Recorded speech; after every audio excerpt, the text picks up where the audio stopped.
Unlock the hidden potential of your Excel charts by mastering axis scaling for crystal clear data stories. Let's dive into how you can precisely control your chart's axes to highlight what truly matters. This tutorial will guide you through adjusting the minimum, maximum, and interval values of your chart's axes in Excel. First, ensure you have your data in Excel and have created a chart. We'll use this example chart to demonstrate. To begin customizing, simply hover your mouse over the axis you want to adjust. For this example, we'll target the vertical axis, then right-click directly on the axis labels or the axis line itself. From the context menu that pops up, select Format Axis. This will open the Format Axis pane. Look for the Axis Options section, usually represented by a bar chart icon.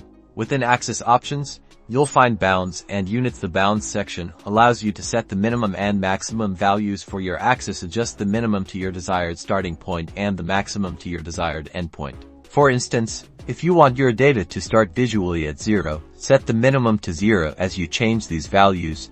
Observe how your chart dynamically updates. Next, let's look at units. The major unit controls the interval between the tick marks on your axis. Changing this value will alter how often your axis labels appear, making it easier or more granular to read your data. By carefully adjusting these minimum, maximum, and interval values, you gain complete control over how your data is presented, ensuring your charts are not just visually appealing, but also communicate your insights effectively.